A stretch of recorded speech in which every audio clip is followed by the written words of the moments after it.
Another bumper weekend of Guinness Pro 14 Rainbow Cup action gets underway. It's Thomond Park, it's round 3, and it's Munster against Connacht on a blustery old evening in Limerick after a beautiful day. A change in the back row of that Munster team. Gavin Coombs, a late withdrawal due to illness. Jack O'Donoghue goes in at number 6. Finian Wycherley takes O'Donoghue's place on the bench. It's a bench, by the way, with 291 international caps on it. Craig Casey and Ben Healy are the halfbacks. Matt Gallagher back in the number 15 shirt to start for the first time since back in November. And here's the Connacht side. Well, it's all changed from the side that took a bit of a thumping against Leinster last weekend at the sports ground. McAllister and Delahunt and Robertson McCoy in that front row. Tom Daly leads out the Connacht side, captain for the first time this evening. And due recognition for Tom Daly for the contribution and the sort of season that he's had in the Connacht's number 12 jersey. There he is, former Leinster man, of course, really settled at the sports ground now and captain of Connacht this evening, as I say, for the first time. And Connacht, well, they really are up against it after that drubbing last week, 50 points to 21. And one of the biggest issues that they had in the sports ground was defending the line-out maul. Indeed, anywhere inside the half, inside the 22 in particular, they were in all sorts of trouble. That man, Abraham Papali'i, he is a huge unit, and he is a unit that is going to have to be used by Andy Friend in both defence and attack this evening if Connacht are to have any chance. It's a venue that has given them so little over the years. They won last here back in 2015, and before that, it was back in 1986, before my co-commentator this evening, Bernard Jackman, was even born. Yeah, it was a long time ago. I played plenty of times for Connacht here. It has been a miserable place to come in a Connacht jersey. Munster have definitely had the number on Connacht. Ironically, in last season's league game, Connacht were very unlucky here. They really pushed Munster close and should have beaten them in the fixture in the sports ground. They ended up with a scrum at 15v13 and didn't convert. So the form over the last 12 months, Connacht haven't been far away, but just going into this game last weekend was very difficult for them, and they need to bounce back. Well, here's hoping this is the last set of interprovincials we'll have in front of no crowds, because no matter how long it's gone on, it is still very hard to get used to, and it just isn't the stage that it should be for you at home, the players, the fans, everybody. Hopefully we'll get a return to some sort of normality over the next couple of months. Daniel Jones is the referee. Peter Martin, Owen Cross run the lines. Joy Neville is tucked away in some part of the stadium. She is our television match official. We are set to go at the start of round 3 of the Guinness Pro 14 Rainbow Cup.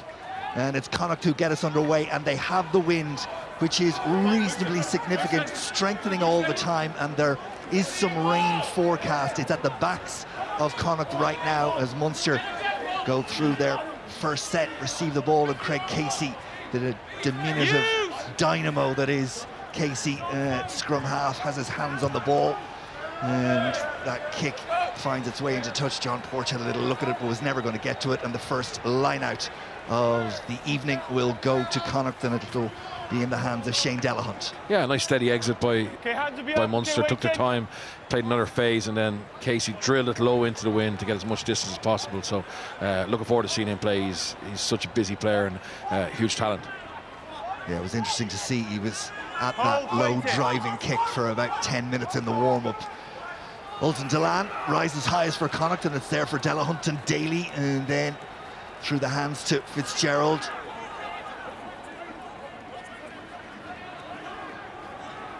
Daly over there to make the tackle. And Shane Daly. Papali'i on the shoulder, trying to do the clear-out work. Ball slightly exposed for a moment, but it's there still for Connacht, and it's Prendergast who takes it in. Marmion, who's been to the Barbers. And the penalty goes Connacht's way. Yeah, nice start from Connacht. Really good line of delivery off the back, a little wraparound play. In the first phase probably lacked a little bit of penetration, but from that they got Daly down on the right hand side, and once they're over the gain line, Connacht are probably one of the best teams in the league at moving the ball and keeping it alive, and they do shift the point of contact. Where they lack is sometimes a little bit of power, and that's why Papali'i is such a key man for them. And you mentioned him before the game, Royal. I think he's been at his best off the bench as an impact player, but today he's got to give him 60 minutes from the start when Munster are fresh. Fitzgerald had a little word with his captain about what the option was, kick a goal maybe, or towards the corner, and it's the latter that's chosen.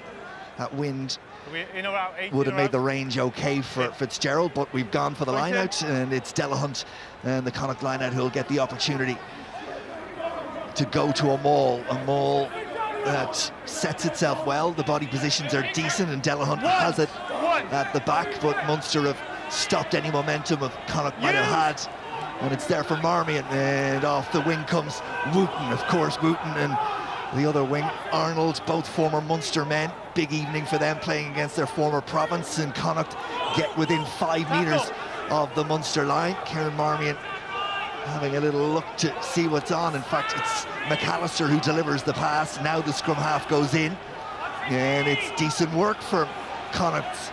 Munster, they've only conceded 13 points in the first 2 rounds. Connacht going in search of an early try. Being kept in tight. Munster's defensive line set. It's going to take a big effort from here. Offside against Munster as the ball is spilled. They have advantage and they have the opportunity, but it just evades Arnold over on that far wing, but will come back for the infringement, and that's a real confidence booster for a Connacht side that must have been low after they left the sports ground last week. Yeah, showing great intent, not looking for the 3 points from the start, going to the corner. Their maul looked really well built, but just didn't have that weight to threaten Munster. But from there, they broke it up well, and bringing Wooten into the game. He's a big ball carrier for them. So maybe where they lack it in the forward pack, they have it in the wings with Sam Arnold and Alex Wooten, and they use them a lot. Daly is a really good guy to get them to go forward. So positive start. They started very well last week as well, but just you want to get off the bus and get into the game and challenge Munster, and they've certainly done that. A bit of concern for Ultan Dillane. Angle of the tackle, his leg just got trapped underneath him. I think it was James Cronin who went low. Obviously nothing in it in terms of intent, but Dillane, wait, they haven't given me anything yet. In a bit of trouble. Yeah, it did look nasty at the time, and we just get another look at it here. These carries are very difficult. Yeah, just a chop tackle. Yeah, pretty much his whole body in front. Okay, I did don't ask like the way him his to go back. head went back there. Looks like he's in a lot of pain, but look, he's getting up. He's a key man for him tonight. I mean, there's a lot of talk this week about Quinn Rue leaving, but Ultan Dillane is an outstanding second row for Connacht. Okay, what are we doing? Okay, time back on, post called.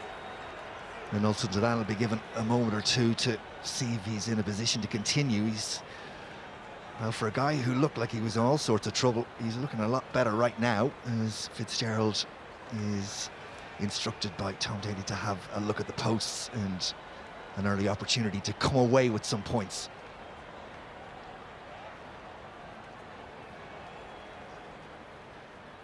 Straightforward, doesn't get any easier. Fitzgerald just chips it over, and Connacht have the early lead. 3 points on the board, decent return from their early efforts. Absolutely, yeah. I think that was the right decision to take the points when they were right under the post, but I like the fact they went to the corner and showed that intent and want to get into the game, and yeah, really bright start. Bernard, I don't want to bring it up, but clearly every player has been on the end of a drubbing at some point in their career when it's gone horribly wrong. Is it difficult the week after? Look, I think it's the best thing you can do is have a match the week after. It's worse when it's the last game of the season and you don't get a chance to show your response. And look, at this Connacht team are brave, plenty of resilience, and hopefully they take this opportunity to show they're better than they were last week. Papali'i is the man who receives and sets it up for Kieran Marmion. Munster up quickly in the defensive line there. No real improvement in the situation, so back it goes to the big right boot of Daly, but just didn't quite get the angle on it and only dispatches it to touch just on the 22. Yeah, I'm surprised they went back to Daly there in the pocket. I know they have the wind behind them, but could have easily kicked off 9 and got a lot more distance. They were just inside the 22, so I'm surprised by that. And this gives Munster a chance to go after him. They're bringing in Goggin into the line-out, so we saw Mike Haley using the line-out last week, but now they're using Dan Goggin. Dan Goggin, you can see him wearing 13. He's moved to the back. It's Dan Klein who takes it, and Munster try to get them all moving. They'll have seen what happened against Leinster last week for Connacht, and they'll know they need to test it out as Marshall gets into that Connacht's 22, and it'll be a couple of picks and goes to see if they can find a soft centre in that Connacht defence. John Ryan gets a yard or two. O'Mahony protects the ball. Casey will get his hands on it and gets it to Cronin. Connacht managed to stop him crossing the gain line. It's Goggin now who takes it, and tackle is made by Prendergast. Slow enough ball. Delan looks like he's okay and makes the tackle as if to prove the point. Munster happy to keep it in tight. Peter O'Mahony the next to carry. They were making yards, and they are again up to the 5-metre line. O'Mahony just scoops it up and drives forward. Now it's Stander, bounces off the first tackle of Niall Murray. Now Marshall around the corner. Papali'i goes after the ball. Billy Holland looks to protect it. Connacht in, but they can't do anything to get to the ball. CJ Stander, and now Munster so close. Cronin, think it's Cronin, and it is a try. Munster over. Ball retention excellent, and in the end, Connacht just didn't have the defensive ability to hold out. Yeah, that's exactly the area that Munster have really improved on since this new competition, since they went to Leinster in the RDS. Their physicality at their breakdown, their body position, and their ability to just keep the ball. And you know, we just see in here, Reece Marshall just gets a little soft shoulder, but it came from the maul. Connacht wanted to stop the maul at source, so they committed numbers to stop it, but that allowed Reece Marshall to have that little break around the side, and from there I thought Craig Casey just bossed his forward so well. He was never letting it out to the backs. He was just nice and patient, and eventually you know, they get over here. Connacht to be disappointed with that, having scored 3 points, to concede so softly, and also to go back over those 12 phases just a metre at a time is very demoralising. Great strength from Cronin to dot that one down, and thank you, Joy. Good. The additional 2 added by Ben Healy, and Munster are on the board. 7 points to 3 they lead after an engaging 8 minutes. Yeah, it's a big game for Cronin. I don't think he's signed a new contract yet. He's off contract in the summer, so he'll be looking to put in a big performance here and try and secure his future in the province. A little bit of concern in that stoppage for Jack O'Donoghue, but he's racing back to get in position for this restart. I want to make sure he doesn't get in the way. He got there in time to make a lift, but it's not going to be. And Connacht are over. Well, it's Sammy Arnold who has profited from a mistake by Munster from the restart, and I'm not sure it wasn't caused by O'Donoghue retreating. Yeah, absolutely. I actually think that they spotted that they didn't have a proper lifter because Jack O'Donoghue wasn't back in time, and they targeted that pod. You see here in the replay, he's just late getting back, which affects the lift on Billy Holland, and from there, I mean, Ireland has a lot of work to do, but he's so strong, and obviously Munster are all over the place because they expect Billy Holland to catch that. But I think that's brilliant by Conor Fitzgerald. I think he spotted the fact that there was a player missing, a front lifter, and he targeted Billy Holland with a single lift, and it was more likely to make a mistake. So really good response for Connacht. Very soft try to concede from Munster, but great response for Connacht. Very soft try indeed, but absolutely it was recognised that O'Donoghue wasn't there, and then the error compounded by Billy Holland's mistake, and in goes Arnold. Something from nothing for Connacht. Yeah, but great chase from Arnold as well. You get your reward once you work hard, and you know, 1 in 20 might drop to you like that, and he definitely took advantage of it. Conversion is good from way out. That's really good from the boot of Conor Fitzgerald. And we have a try apiece, and Connacht lead it by 10 points to 7. From one end to the other.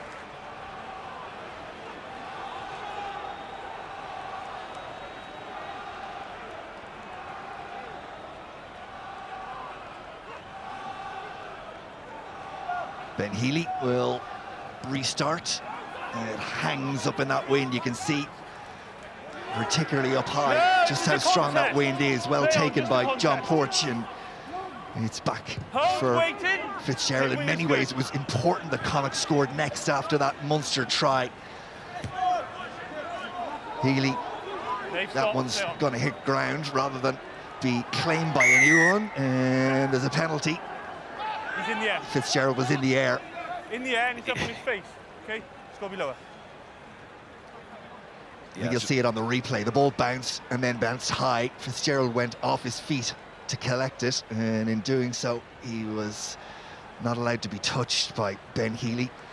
Yeah, there was no malice. I think Ben he skewed his kick. He doesn't want to be kicking that down the middle to John Porch, but he got a lucky bounce. But he sprinting after it, he obviously felt he could get it in the air, and Fitzgerald had claimed it. So just a little bit over enthusiasm, nothing malicious in that. Casey's trying to keep this one in, and he's done really well with the assistant watching to make sure it was perfectly executed. It was perfectly executed.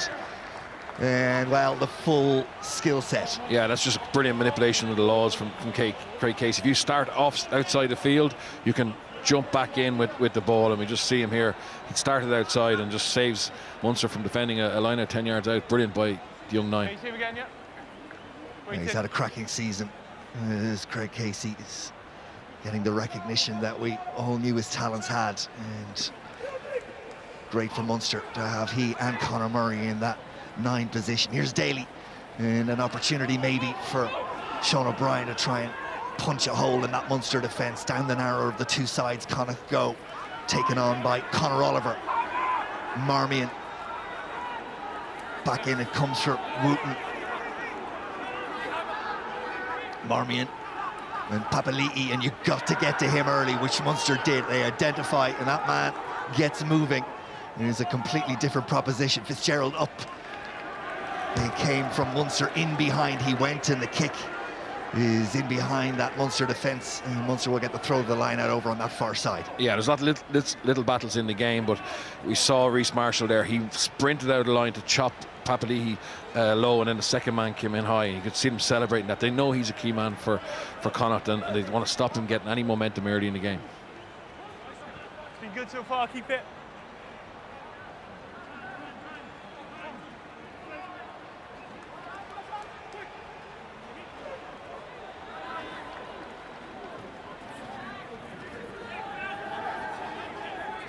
Big carry from CJ Stander, sets Munster on their way again. Here's Casey, and here's the try scorer if you've joined us late. James Cronin getting Munster's opening try quickly cancelled out by an effort from Sammy Arnold from the restart. Casey's kick again held up in the wind. Porch came from a long way away. I'm not sure, was there a knock forward? No, referee says play on, and away goes Casey.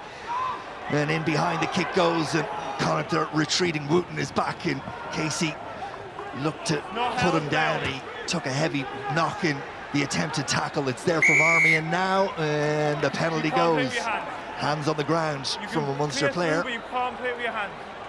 Craig Casey, he felt the brunt of that attempted tackle on Wooten. Okay, time off. Yeah, he seems to have a bit of blood coming out of his nose. Great awareness on the turnover, where the space was. He broke down the blind side and put a lovely little grubber kick through. And I think Munster will be very disappointed that they could see the penalty of that ruck. Just make Munster, make Connacht exit. Yeah, you just see he gets a head-on-head collision. It's a mixture of things, but that is 4 penalties. Well, okay, so just be aware. That's completely accidental. Absolutely.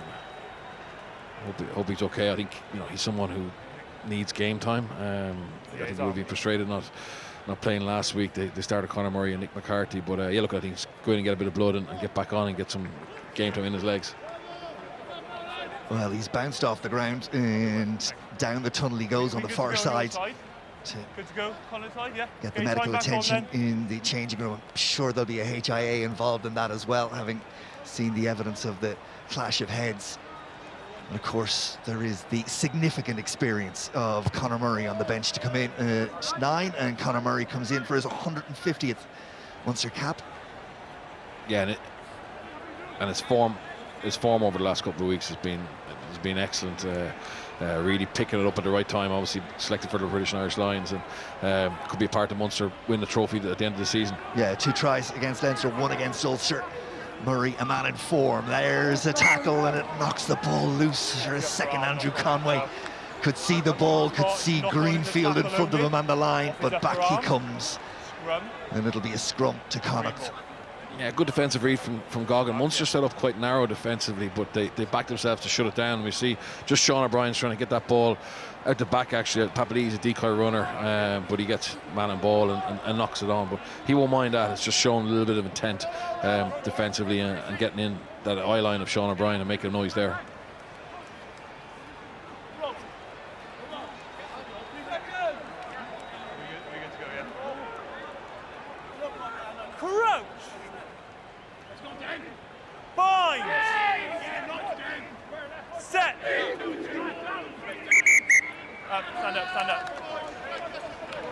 Okay. There is a little tug from you bringing him forward, but make sure we have your feet forward, all right, okay? You can't have a little tug though as well, please. Let's go.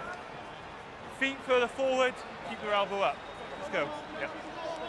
Always love referees telling prop forwards how they need to scrummage. Yeah, Dan Jones was a policeman in a former life. He used to come to Dragons and do our scrum sessions actually, so just to get a little bit of experience. Very good referee, very fit, and he's taken a career break from the police to try and make it as a full-time referee. Munster drives through that scrum, but Papali'i does well to scoop it under pressure and keep the ball for Connacht. And now, well, for a moment there looked like there might be an opportunity to break through that defence out wide, but still live. It was knocked forward. Loud returning, 17 green. Yeah, let's go. Great pressure from Munster, that scrum. Looked like they got initial shift. In fairness to Connacht, they withheld it. Buckley, they stood up, and Papali'i was able to play off the back, but because he was on the back foot, every Munster tackle was over the gain line. It was very difficult for Connacht to try and get around that Munster defence and get away down the right-hand side. Paddy McAllister back on the pitch, and Delahunt gets the message. Ultan Delan, and that's not straight. And that is an easy give from Connacht to Munster in a dangerous enough position. Scrum to Munster. We saw the dominance in the last one. Connacht will want to sort that one out right now. Yeah, especially with the wind. You know, you just want to get that ball in, win it, get down the field, play a little bit of territory, and giving Munster a set piece. We saw what Munster did on the Connacht put in now. What will they go for here? Will they look to play off the backs, or will they go for that double shove with CJ Stander and trying to force a penalty and maybe kick to the corner and target that Connacht maul again? There's a good indication of the conditions, and that wind is strengthening all the time behind the Munster, or behind the Connacht backs, I should say. Straight down the pitch it comes. Bind! Set! Murray. Munster trying to get the squeeze on that scrum, and they do, and they keep going forward. Penalty advantage. And Conor Murray eventually gets the ball, but he knew he had the penalty. Loose head. And that was utter dominance in the scrum for Munster. Yeah, very powerful by Munster. There's been a big focus on their. We spoke about the ruck. I spoke about the ruck earlier, which has been very impressive. But I just think they've really tightened the nuts and bolts of their set piece as well. And look at the power coming through here. You know, there's a lot of talk about John Klein as a tight head lock, but you can see it's as 8 there, and brilliant control at the back of the scrum by CJ Stander, because when the scrum is going forward that quickly, it's actually very difficult to keep it moving. And as we thought, they go to the corner here and test that Connacht maul defence again. So big couple of minutes for Connacht here to try and escape here without conceding another try. Then Healy finds that corner. There's a real momentum you feel about Munster at the moment. Something has clicked in these last couple of weeks where they are, well, there's another confidence about everything that they're doing. Yeah, it's been really impressive, and they, except for that. Yeah, I was just about to say, put the commentator's curse on it, but Munster have held on to the ball, and Murray will dig it out and feed CJ Stander with Ryan and Marshall on his shoulders. Billy Holland clears out, 197th appearance in Pro 14 competition, Celtic League, whatever it has been in the past. Slap down. Oh, that's brilliant. Number 3. Brilliant attitude from Connacht. Once Munster didn't get a clean catch in the line out, Munster were the ones going backwards every collision, and to get a penalty to be able to exit and get another possession. Oh no, he's missed it. Fitzgerald, yeah. Conway trying the same thing that Casey did a moment ago, but it was just too high for him. Yeah, it's a brilliant kick by Fitzgerald. He didn't mess around. He took it quickly, and yeah, great bit of defence by Connacht. 2-man hits, putting big pressure, knocking the ball carrier back, and that's exactly what Connacht need, having conceded a lot of soft yards for the first try. Johan van Graan looks on as Shane Delahunt gets the call again from McAllister. They'll want to get this line out right, having butchered the last one, and they keep it simple and short, and Papali'i gets the ball in midfield and runs into Stander and O'Donoghue, and do well to stop him getting any forward momentum.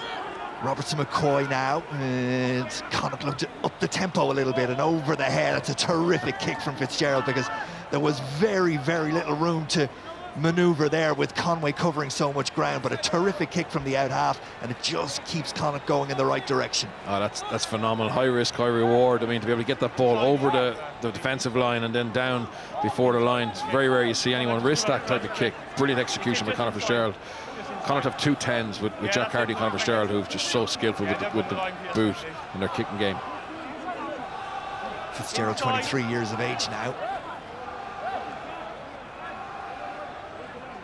Reece Marshall. No, it's fine, inside. As Billy Holland waits. Marshall. O'Mahony, despite the efforts of Niall Murray, who's continuing to impress in his development as a second row, just 21 years of age. And has shown his ability over the last couple of weeks, retained from the pack that lost last week. Here's O'Donoghue.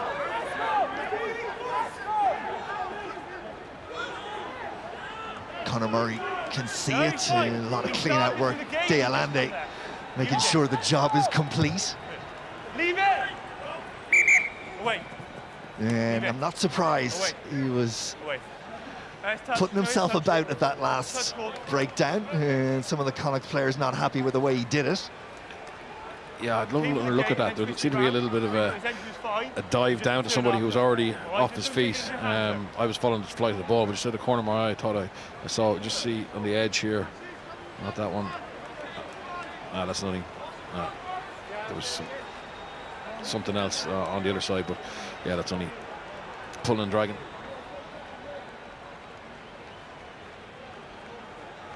Yeah, I agree with you, Ryle, about Niall Murray. I think he's been exceptional. He's got great footwork, and also there's another young player in the forward pack, Keane Prendergast, who's been really impressive and catches that line out. Has played lots of games for Connacht this year and shown lots of ability. First drops of rain fall at Thomond Park to accompany the wind. I feel like we might be in for a slippy kind of game from here on. It's going to have its impact on the handling, and the referee is going to say, to the bin you go, Shane Daly. Yeah, this is probably very sloppy from Shane Daly. They already had the penalty advantage and just tried to get to the edge with a little ball out the back, and he just yeah, he felt a little bit under pressure, and he put his hand out and knocked it down. And if you do that, you don't get both arms out, and it looks in any way like you've purposely knocked it forward, that is going to be the outcome on every occasion. And Munster down to 14 for the next 10 minutes, and a real opportunity for Connacht now to get some points on the board. Here you'll see it, the pass from Fitzgerald, and he just stuck one arm out, never had an opportunity to control it, and the referee, well, he had no other option. No, 100% a yellow card and the right decision. Noticeable that when Connacht get a hold of possession, they really are trying to up the tempo. Taken now by McAllister. Clear out work done by Robertson McCoy, and Billy Holland holds up Ultan Delan. Daly, Fitzgerald, but Munster up so quickly in the defensive line. Stander continues the energy in the defensive effort. Marmion gets the ball out once again. This time it's Prendergast who's the carrier. And Oliver now, O'Donoghue gets to put him to ground. Fitzgerald, Ultan Delan, Jan Klein, and O'Mahony there to meet him. Marmion, one side to the other for Connacht. They need to try and get a bit of forward momentum going. Fitzgerald and then Arnold, the try scorer. Munster though get the bodies in. Tom Daly comes in, and there's, well, there always is a little bit of edge, isn't there, in these interpros? Scrum green ball. Yeah, 100%. Connacht trying to play at a high pace. You could hear when they got that penalty for the Shane Daly yellow card, you could hear Delahunt call tempo line out, which is basically get in and go, and they know they can't compete if they play a trench warfare type of game. They need to up the pace, they need to play fast, take some risks, throw the offloads to try and outfox the, or not outfox, but outdo the Munster power, which is superior. We need to settle before the ball comes in.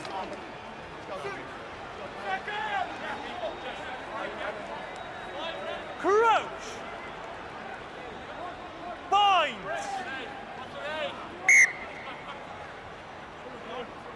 Re-engage, both of you. Let's go. Just given how that last Munster Connacht put in, went backwards quite quickly. You expect a quick channel one here from Delahunt to Papali'i, and hopefully he gets that ball away and Connacht get to play off this scrum position.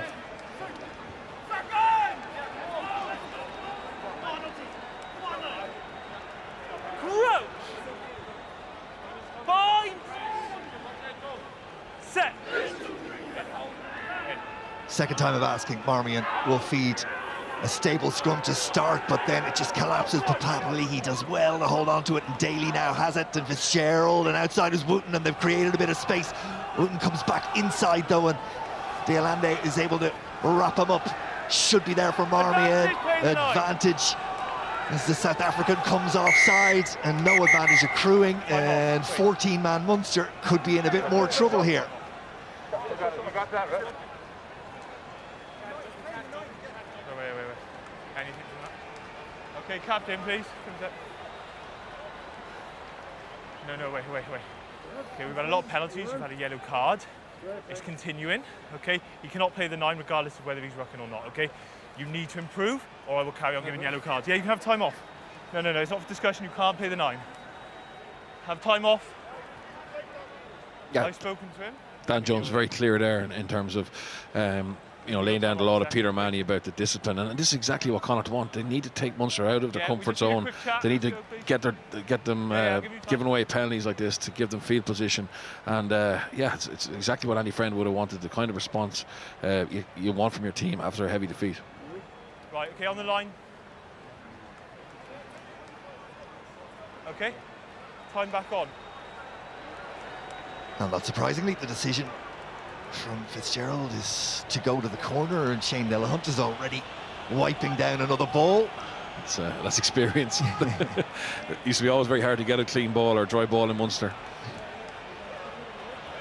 Good work in the line out, and it's Ultan Delan who secures possession, and now Delahunt at the back of a maul. And can they get it going? A couple of occasions they found it hard to get their maul moving forward despite it being well set. Now it starts to inch as the pressure comes on, and they're warned now that they're going to have to use it, and Marmion takes it away. Daly and Fitzgerald on the lap, and he's around the corner and he's in. Terrific try. Conor Fitzgerald over the out half goes, and Connacht get their second try of the evening, and that was really well created. Oh, that's brilliant. No, it's a great ball to play off a maul just inside the 15, and then that little wrap-around play, and his awareness of what the defence are doing. Obviously, Munster have a man down with Daly gone, but just that ball in two hands, spotting the little dog leg, and showing great pace and great finish. Yeah, so often we see 15 against 14, and the side with the numerical advantage struggles to find where the gap is. Well, Connacht found that gap, and didn't they do well? And Fitzgerald turns his 5 and Connacht's 5 into 7. And that's a really good return.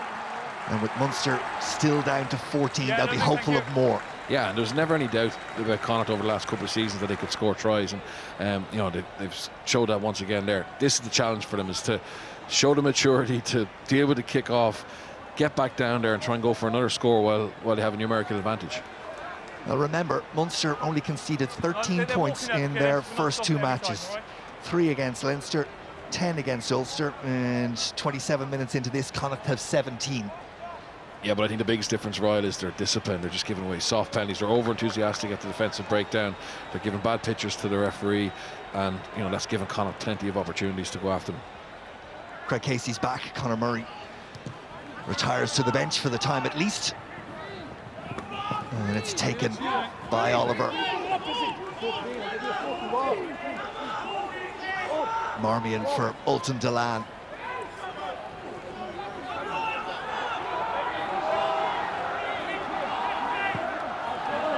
And an opportunity is Munster leave a soft centre in their defence, and Marmion is onto it after great work by Delahunt. Kieran Marmion needs support, gets it. First man there is Cian Prendergast. Connacht looking for more. Marmion, Fitzgerald, Daly has a little look up to see where Munster are, and again that's a good kick from Daly. Just keeps Connacht moving forward once again, and all coming from the awareness of Delahunt at that last breakdown to see that Munster hadn't defended the middle. Yeah, really smart from the.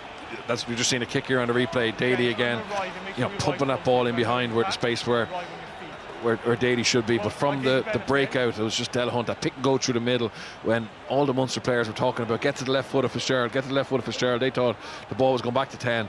He spotted that and was gone. I remember now with the North v South Northern Hemisphere, Southern Hemisphere final being announced this afternoon. Still don't have a venue for it. The winner of the Northern Hemisphere group will take on the South African champions of their 4-team pool in a final, and Munster are in control of the group as things stand. But, well, a loss today to Connacht, but that would throw the whole competition wide open once more. A long way to go as away goes Healy. Healy manages to get the offload. Oh, wonderful play from Munster. Casey there. And Connacht are back, and they need to get men there, and they do get men there, and Wooten picks it up and goes because Munster, well, the referee says that's forward, and I have to say from my angle, that's a harsh call. That looked really harsh, but the willingness of both teams to throw the ball in the air and keep it alive is phenomenal, and that came from a brilliant breakout by Casey. He's a left footer. He couldn't have the box kick because Ultan Lan had creeped up the left-hand side, and then he just spotted the space on the outside. A brilliant pass to Jack O'Donoghue, who got an offload back inside, and then just breaking out. Yeah, Ben Healy here. Just see this little pass over the top. Another great offload. Casey following up his own breakout, and just from here they just don't get. No one else reacts. Casey's off his feet. They don't get another 9 in, and yeah, Connacht looked to break away. I think that it's marginal. And Connacht were in behind them there, obviously, because Munster were in full-on attack mode and their backfield was clear. Well, Munster did so well, but the three that created that got caught in the breakdown, and there just wasn't the support there to protect the ball. Wooten was aware of it, latches onto the ball. I have to say, the replay hasn't convinced me that wasn't a harsh call against him. No, and I think if that ball isn't called forward, I think Connacht are in a great position to go and score and build up a significant lead. Okay, time back on. But as you say, great to see both teams throwing a bit of caution to the wind in terms of their attack. That engagement was the best engagement. Keep that same standard, okay? Same engagement.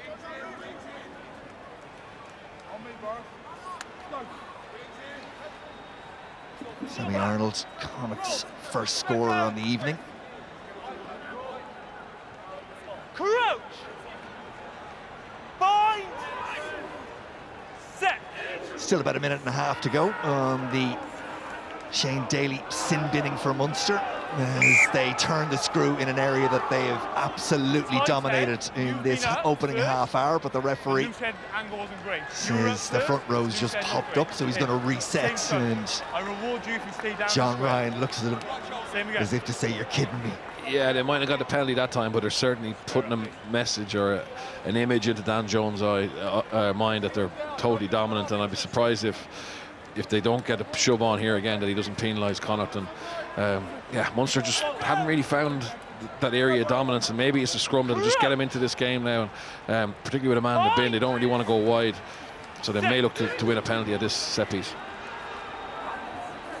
Casey, Stander, penalty advantage. Controls advantage, and the penalty is there, and Casey, he didn't. Loose edge, you come off and across. He did think about getting on with it, but stopped. Call came. And Ben Healy will fire this one into touch, no doubt. Wind a factor. CJ Stander, Peter O'Mahony, bit of a chat, and down the wing it'll surely go.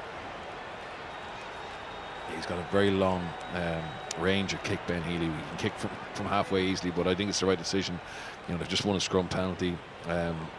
Connacht's maul hasn't been it's very close. He really pushed that. Wow, that's what you want from your 10 to go for it, and he's brought him 5 meters out. And Connacht mindset now, they've defended one of these before, but they really need to make sure they get stuck into this early. That's a terrific kick from Ben Healy. I mean, that's a real risk and reward effort. Got every ounce out of that one. Always the chance it can go the wrong side of the flag and you kick it dead. Shane Daly's back.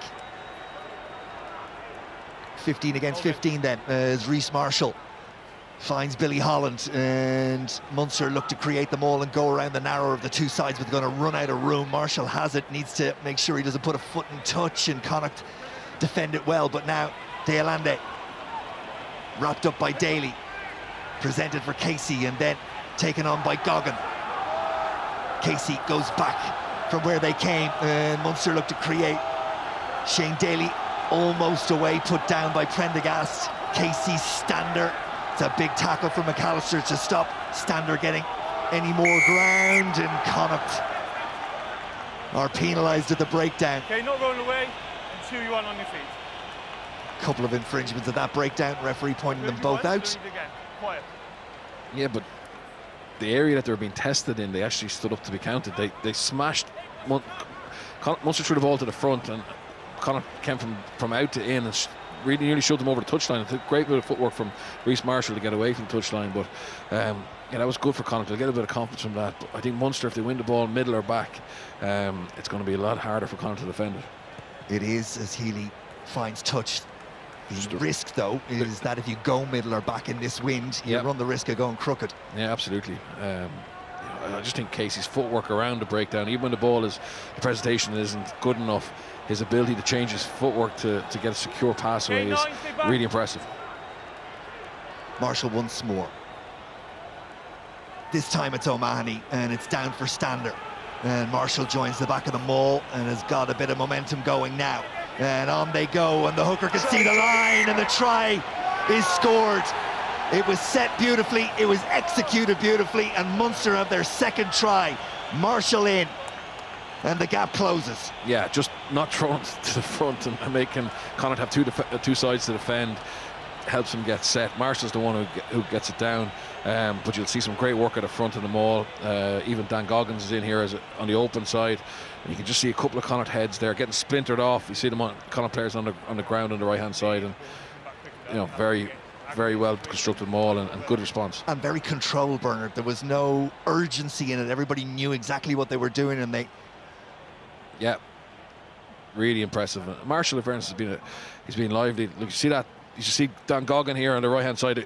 They create a second wedge on the open side, and they fight, and eventually just a crack appears, and Marshall has an easy put down. But that takes a lot of hard work, a lot of timing, a lot of understanding of where the sweet spot of the defensive maul is.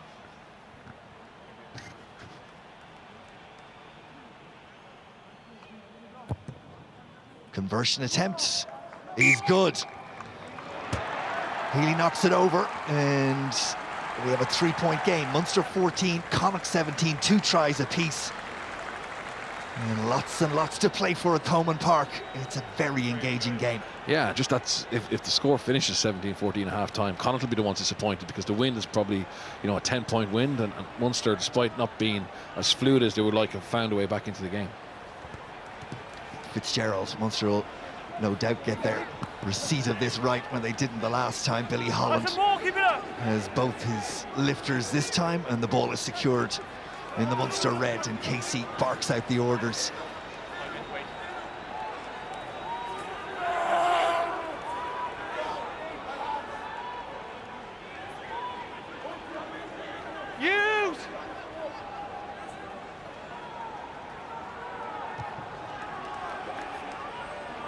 Just thinking, if you're 21, 22, 23 years of age and you play for a decade with Craig Casey, you're going to hear him in your nightmares barking at you for an entire career. Yeah, but I think sometimes that's a big help. It's just nice playing with someone who has such energy, and he backs it up. He doesn't just talk. He works so hard around the field and just commits himself 100% to everything he does. And I think he's going to be a great player for Munster and Ireland over the next decade.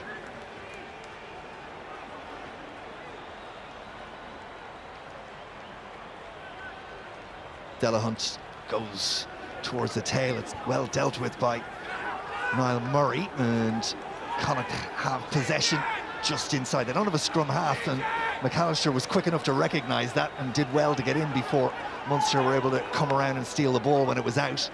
Kieran Marmion for Prendergast, who's carried well in the tight for Connacht in this opening half. Daly Fitzgerald working in small area. Wooten, Porch. Oh, that was a lovely offload from Alex Wooten, and John Porch almost onto it. But you can see Connacht, their ability to create in even the tightest of circumstances is just joy to watch. Absolutely. You mentioned it was a great carry from Prendergast. The ball wasn't quick, and he was up again. He's playing off 9, but Connacht's ability to sit down the defence and the front line and pull that ball out the back and then execute, it looked really sharp tonight.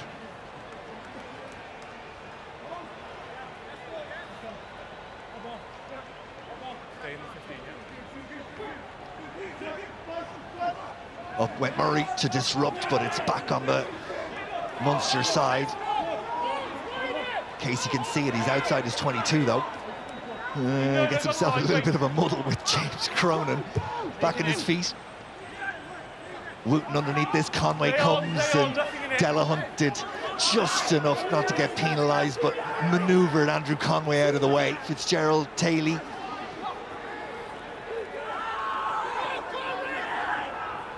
Ball should be there and is there for Marmion.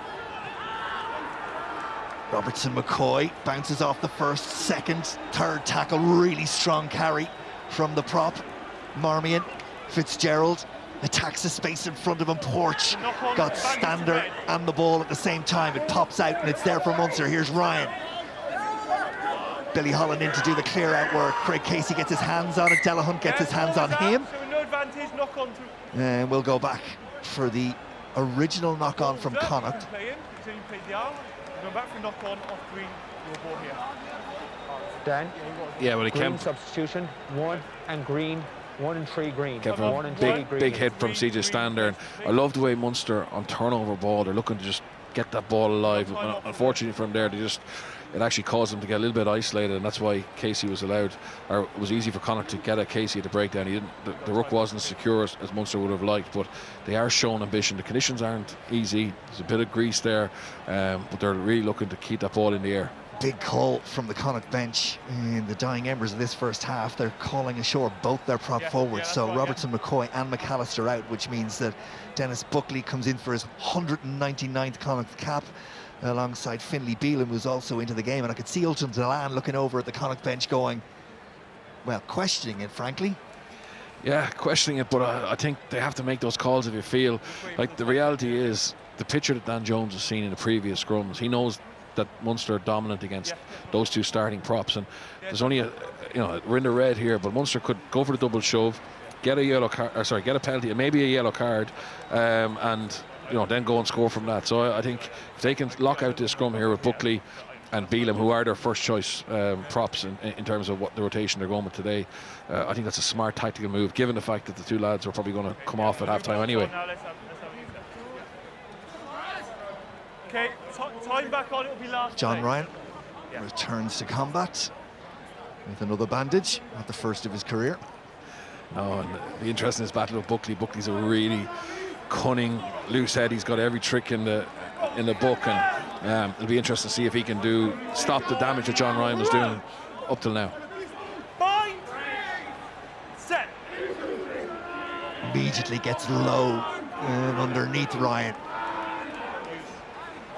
And it's there for Casey, and Conway calls for it and receives the ball and steps back in field as he was running out of room. CJ Stander catches it in traffic and gets knocked back to where he came from. Leave it, boys available, leave it. Clearly available. Casey will see it into touch, and that will be that for a first half that was end to end in the opening quarter. Referee's about to have a word with one of the players before we go. Finlay Bealham is getting a talking to. He's just been told to calm down. But it's a first half that comes to a close with 2 tries apiece, and it's on a knife edge. Munster 14, Connacht 17 at half-time at Thomond Park.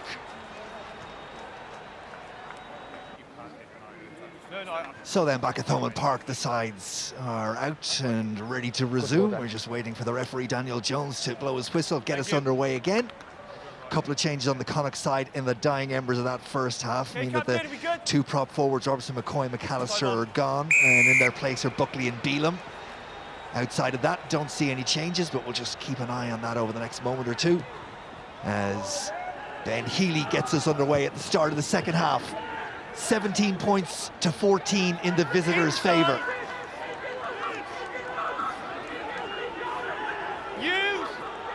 And we say it, well, in just about every match, but you feel the next score absolutely crucial. Connacht get it, and it might just sow the seeds of doubt for Munster. For Munster, well, the confidence will rise should they be able to get that next try on the board. But Connacht are through on this one, and after it goes Prendergast. And which way is it going to bounce? It's going to bounce up for Marmion. Kieran Marmion, what a start to the second half! Connacht are in 45 seconds into the second half, and there are some significant afters, but the try will stand. And the substitutes getting themselves involved, and everybody needs to stand away from this one now. It's getting silly. Yeah, there's been a real edge to this. It hasn't blown over as badly as it has here, and when you see substitutes involved, you know, it's a different type of row. But it looks like Connacht have got another breakaway try. Green and captain. 9 green and captain here. Kieran Marmion's going to be called out, and Tom Daly the captain. Okay, I'm okay. Yeah, 9 green. Okay, the try stands. However, you cannot come into that, so it'll be a penalty on the halfway line against you. Don't need it. Okay, no, didn't need it. Okay, so try is good, and we'll have a penalty on the halfway line to yourselves after the try, okay? Yeah, I'd love another look at that. I think Munster thought there was a slight knock on just on that bounce, but again, it's just Connacht's ability. Just there. No, it went back. That's perfect. It went back, and here's Marmion. Marmion takes it on, and in he goes. And then that is what sparked it. Yeah, look, I think Marmion is out of order there. He said Ben Healy. He said to the referee, Ben Healy slid in with his knees, but he didn't really. And I think I like that from Dan Jones. Yeah. Like, you know, we don't want to see players like being petulant like that. And yeah, good to see it being punished. But what a breakaway from Connacht! Brilliant. Prendergast at the heart of it. Marmion was such a good 9 in open field. Caelan Bates had a really strong season and is edged ahead of him, but. He's certainly taken his opportunity here, and great breakout from Connacht. Yeah, once they get in behind you, they're lethal. Yeah, and it all came from the pressure and defence from Connacht on the halfway line that forced Munster to spill the ball. You're looking again at what sparked the aftermath after the try of Marmion throwing the ball at Ben Healy, and then it all got a little bit silly for a moment, and that has been penalised, and rightly so. A penalty from the restart for Munster, which gives them immediate opportunity in terms of territory and possession to get themselves on the scoreboard in the second half. We talked for just a second about the importance of the first score of the second half, and we've got it, and it is Connacht's, and it blows this game wide open. It's a 10-point game. Connacht have 3 tries to Munster's 2. Remember, there is now a final in the Rainbow Cup to play for against the Southern Hemisphere sides, and the stakes have just gone up a notch or two, and Munster butcher the opportunity. Yeah, you said, you know, Connacht need to put doubt into Munster's mind, and I think a lot of us are talking about the formality of maybe Munster being in a final, but if they lose tonight, it's game on. So hugely important, you know, 38 minutes left in this game. And none more so than the men in blue in the RDS will be licking their lips if Connacht were to pull off what would be a rare win in Thomond Park, but there is a long way to go in this one. And Munster, well, we know the ability, and we also know the sort of bench they have. Niall Scannell, Dave Kilcoyne, Steve Archer, Tadhg Byrne, Conor Murray, Joey Carberry, Keith Earls, all at their disposal. Yeah, and you'd have to think that's what Johan had in his mind when he picked this team, that he had the bench to come on if they got into trouble, but they're certainly in trouble now. But he'd also like to see this group, you know, dig themselves out of it. Goggin goes after it. Just a little tug on his jersey as he tried to get going. Fitzgerald gets wrapped up by Dale Ande and also Shane Daly, and that's a terrific chase from the Munster players to put Fitzgerald down. And it gives them a 5-metre scrum, and we know how strong their scrum has been in this game. Yeah, they had, but don't forget, Connacht made those changes just before half-time, and that one scrum we saw with Buckley and Bealham was much more solid. But again, you would imagine here, you know, Munster, things haven't gone well for them. The only area that they've been really dominant in was the scrum, and they're gonna, you know, they've got Cronin, they've got Marshall, they've got John Klein, you know, John Ryan. They're going to have to go after them here and try and find that creek to exploit 5 yards out.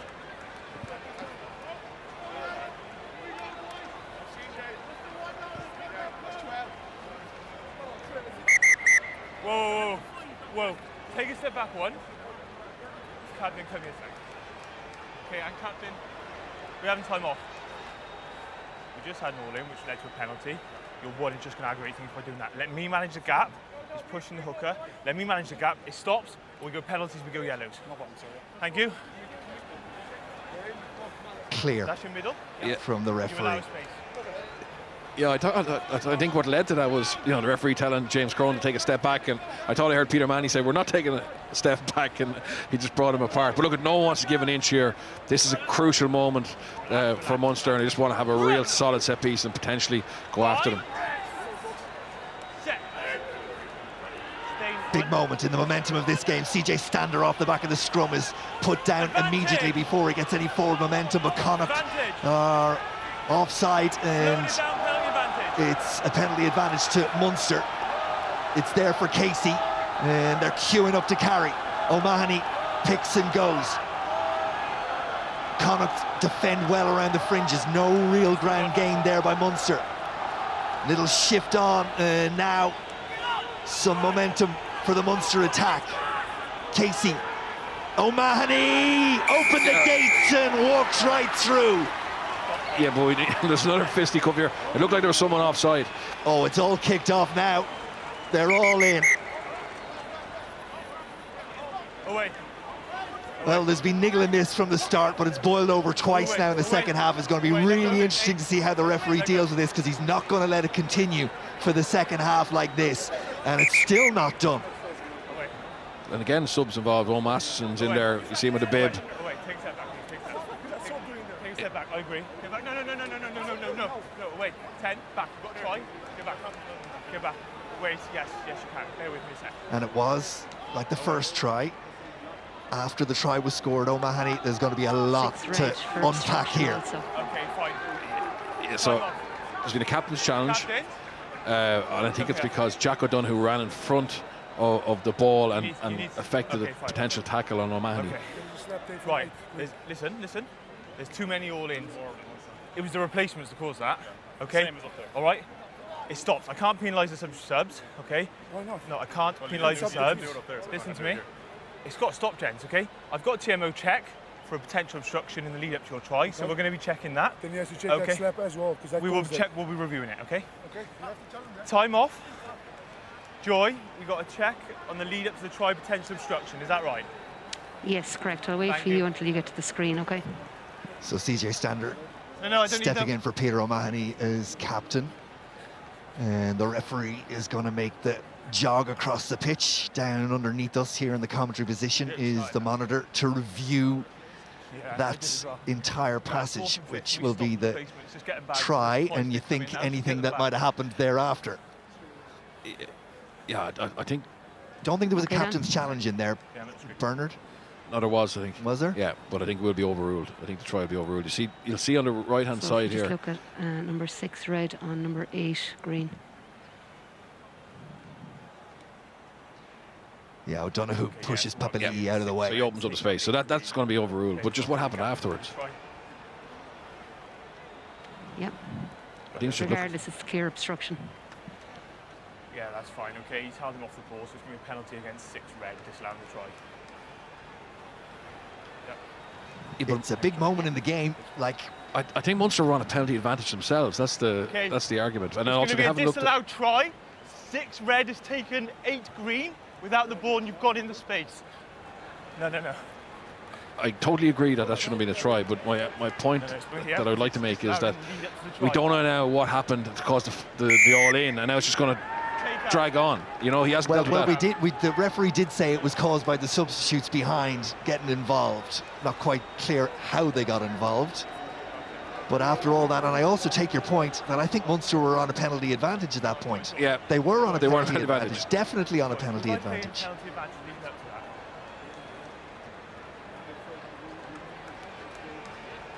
Yeah, that's fine. Okay, my mistake.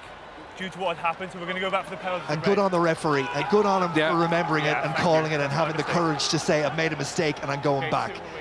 Because definitely it wasn't a try, but it definitely was a penalty advantage. Yeah, I was trying to Google the new captain's challenge to see that override a penalty advantage. But no, fair play, and that's really good work with Joy Neville, the TMO, and Dan Jones to get that right. I mean, that would be very frustrating for Munster because they knew they were on a penalty advantage.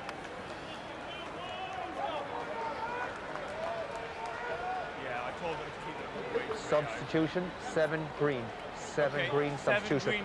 Just on 7 green is going to go Conor Oliver, and we saw him, Bernard, at half-time come out 2 or 3 minutes before everybody, and the medical staff were with him, so clearly there was a doubt with him at half-time. Sean Masterson will come in and Oliver will go.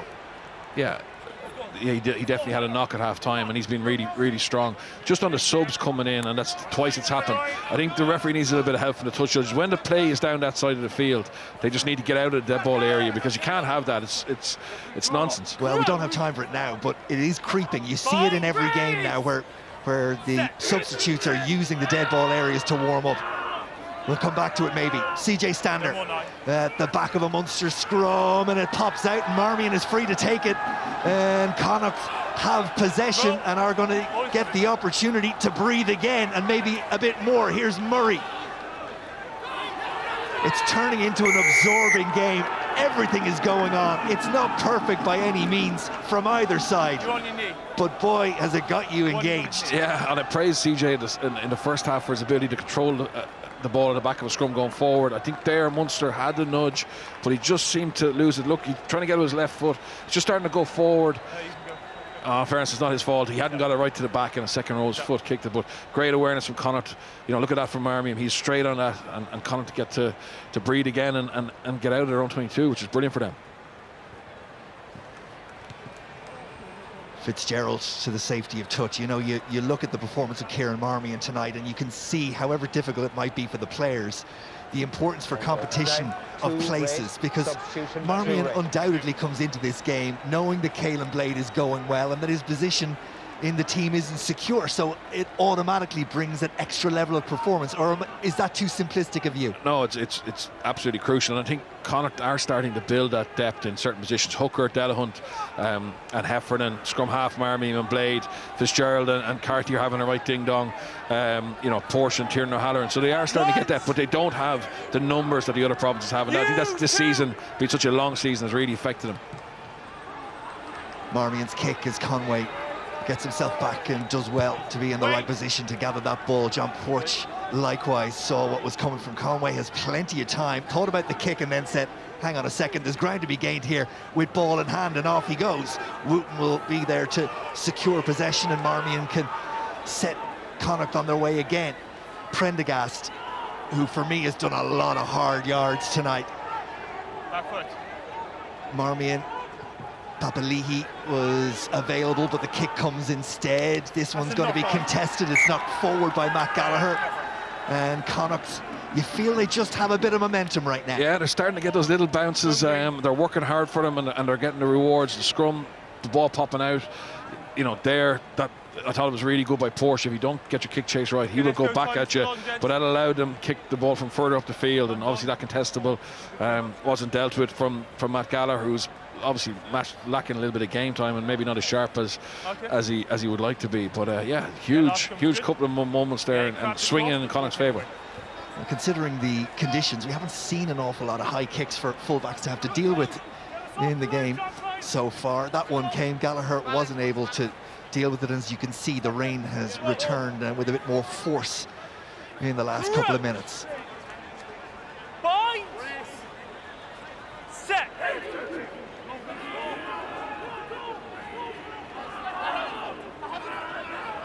Papali'i from a far more stable Connacht scrum, Tom Daly. And Munster do really well at the breakdown. No, wait. Okay, you've gone for an extra roll, stopping 12 from competing. An extra roll, 12 was there to compete. Very clear from the referee, his decision on the penalty for Munster. I appreciate that. Not for you, Post. Wow, he's going for post. I said he had a 50-metre kick. This is about 52 and a half. Yeah, well, we're about, you were right to say that it is within his range. We're about to find out just how significant his range is. The additional roll from Daly stopped De Allende from being able to compete to gather the ball and turn it over. That's where the penalty came. Not quite sure why CJ Stander has taken over those captain's duties with Peter O'Mahony on the pitch and the named captain, but it's not a significant issue as Ben Healy sets it up.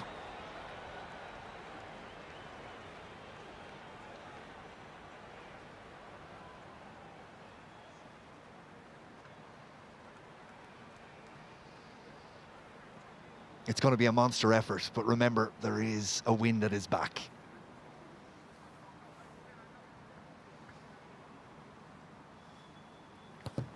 Short run up, smashes it, and with room to spare, Substitution rate. it finds its way home, and Munster have an additional 3. Terrific kick from Ben Healy. Yeah, huge talk about Joey Carberry, and it's brilliant to have him back, but Healy, in fairness to him, when he's had his opportunities, that's been a part of his game that's been absolutely rock solid. And Munster with Jake Flannery and Jack Crowley in the wings, they've got 3 young 10s who look like they've got huge potential. Tyke Byrne into the game for Billy Holland, and Conor Murray in for Casey. And that one is out on the full. Okay, we got an option. Fitzgerald, well, Connacht just didn't need that, having conceded the penalty. They now concede a scrum in midfield, and immediately the pressure back on him, and a pretty basic error from Fitzgerald. Yeah, basic error. He was only a foot out, but really good to call from Shane Daly behind Tyke Byrne and told him to leave it. Yeah, and this could be a big moment. Just that little mistake, Munster could punish him here, obviously having both sides to attack and the potential also to go for that second drive. Nice to have a bench where you can call on 2 lines. 52 minutes into your game, Murray and Byrne in.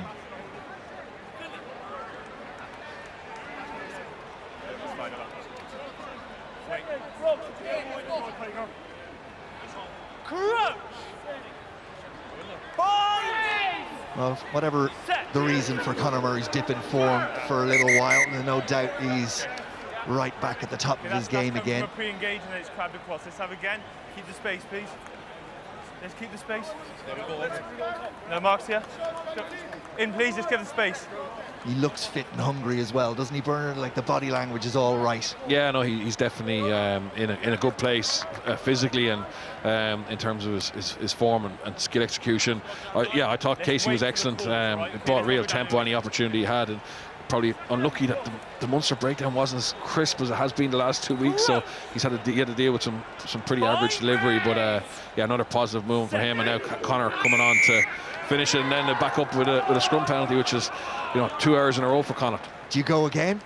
No, I think you go down the line here now and look to play off it, but they'll certainly fancy their chances if they get a scrum close to the line again. I thought the previous one, maybe CJ broke too early. Sorry, you're talking about go for goals. Go for. Were they going to go for the penalty? No, I think they wanted to have that shot just to bring it to 7 points, and now they'll go down the line. Questions need to be more direct from No, I love scrums, and I'm like, do you really want to go for another scrum there? And what are you going to get? You're not going to get a yellow card. But would have been nice to have it. Look at the scrum in the midfield again. That's another good kick from Healy, and it's broad play, maybe 7-8 metres short of the Connacht line. A real opportunity. We've seen them all in action for Munster already tonight. We've seen Connacht struggle to defend it. I think we're pretty sure what's going to happen next. Here's Tyke Byrne, and it's with CJ Stander, and it's now with Niall Scannell at the back, and Connacht do a decent job, but Scannell is crabbling around the corner, and he puts his shoulder down, gets through the first tackle. Cronin tries to keep Munster's momentum going forward. CJ Stander runs into a tackle from Sean O'Brien as Prendergast tried to get his hand in there, but it did so illegally. He was off his feet, and it's advantage now to Munster. Niall Scannell runs into Papali'i, but pumps the legs and gets a little bit of help from Tyke Byrne to keep him going forward. Connacht in, competing, but Munster have the ball, they have the advantage. Cronin. Conor Murray will go to the back line. Not much outside Gallagher. He comes back inside. He's still going. Back to where Munster started. No advantage accruing, and the penalty is there. Thank you. 6 offside. We're back here for slowing it down. 2 options. You've got an option there for offside. You've got an advantage here for slowing, not slowing. Yeah, I'm fine. Yeah. Okay, penalty here for offside. Time off. No, time is off. Time off. Okay. Couple of infringements. No, Yeah. time is off. We're waiting. Okay, captain. Look, I can understand how Connacht gave away a penalty there. They were on the back foot. They actually committed to the maul really well, but because they had to put so many bodies in, it was on for the little breakout play. And once you started to edge towards the post like that, Substitution. you know, I think they'd be delighted to get away without conceding a try here. Dave Heffernan's going to come in, hooker for Connacht, which means Shane Delahunt will make his way to the sideline after a decent shift. Plays are up. Time off. Time on even. Water off, please. No, we haven't called. Yes. Yeah, Munster have a decision to make here. What are we doing, Miles Jen? Scannell and the pack saunter Scrum? forward. Scrum, yeah. Okay, scrum call. And they're going to call the scrum. You're going to get your wish. Yeah, it's interesting that Munster haven't really bought into this policy of the tap and go 5 yards out, you know, that Leinster use rather than go to the corner or go for the scrum. They seem to back their set piece, and this is a very good attacking position from a scrum, but you'd imagine they wouldn't want to get too wide and have a hard conversion. They'll try and score closer to the post, and maybe use the Lande. He hasn't really had a lot of good opportunity here, but if they can't get a forward nudge, maybe look to use his power to get over the try line. Crouch. All day, Finley. 5. Nice, Finley. Set. No more. Conor Murray feeds the scrum, but it's gone down in the front row, so CJ Stander forced to pick and go, and Goggin comes in and makes a big hit on Carty, and then still Munster go, and they're now just a metre short. Line at their mercy. Connacht defending, desperate defending, but they hold them out again. Tyg Byrne will pick. O'Donoghue is there, and Byrne holds onto the ball and runs into a wall of 3 green shirts. Cronin tries to get his hands on it. Murray has it. Now it goes wide. Up quickly come Connacht again. Absolute bodies on the line time for Connacht defensively. They force Munster back, but on the red wave comes once more. Carrier after carrier. Big men forcing their way towards the line. Klein, Murray, Byrne, Papali'i in. And Connacht have a man in. Hit Brilliant. with Buckley. Buckley, he's so good in those jacket situations. But what defence from Connacht. Oh, that is a huge effort from Connacht, and Munster will be disgusted at themselves. At one point they were literally inches short. Connacht got off the line on every occasion. Everyone made their tackles. There were some pretty dynamic hits there, and well, Munster just couldn't convert. And in terms of the psychology of this game, that is a huge moment, and Munster are about to empty the rest of their bench. Yeah, and a couple of key moments in those phase plays. Munster ran at Papali'i, and he was the one who was able to actually make an impact tackle, and they just lost a bit of momentum. And also, when they went out the backs twice, you know, they went out behind decoy runners who were too far in front, and then they got caught behind. So definitely the balance between the forwards and backs there, in terms of the interplay, isn't where it needs to be. But brilliant defence from Connacht, and Buckley, look, he's done a good job in the scrum, but he's an absolute menace at the breakdown. 199 caps young for Connacht. As Munster changed that front row completely. Now Scannell was already in. Kilcoyne and Archer have arrived, which means Ryan and Cronin are gone. That's both front rows completely changed from the starting 6. Heffernan finds Murray. Again, a little bit like Prendergast, had a very strong game under significant pressure and examination from a Munster pack at no other way around, full of international and provincial experience. Conway trying to provide the spark for Munster, but he's closed down in midfield by Daly. Conor Murray looking for a penalty, referee not interested. Healy gets caught behind the gain line. It's the aforementioned Prendergast who makes the tackle. Conor Murray to Kilcoyne.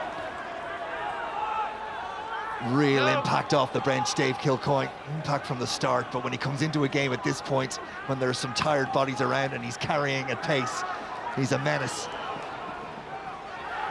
Good take from Wooten. Conway up quickly to put him on his back. Munster flood the breakdown, but Connacht do enough to secure possession. Into the final quarter, Thomond Park. Cronin, every single moment of this game is hard fought. Physicality is right up there. Let go of him. This is a massive period here now. The pace of the game has gone up. You can sense Munster are urgent. They realise they're in a massive battle here, but Connacht are resisting it so far. Gallagher gets around the first tackle, but he's then put to ground.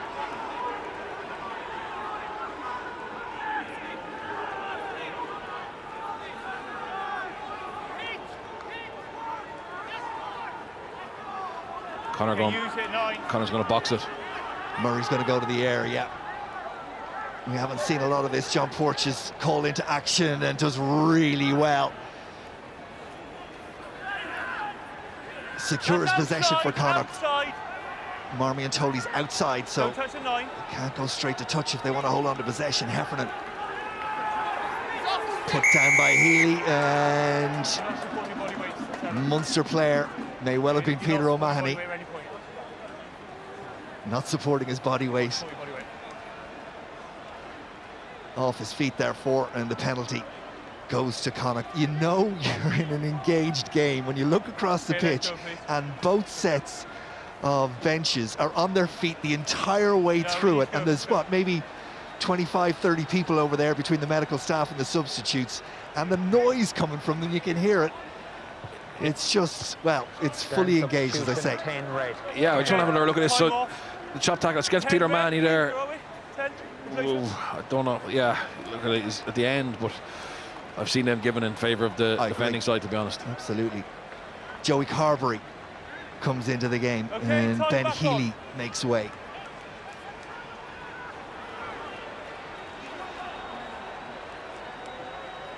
Okay, it's been good.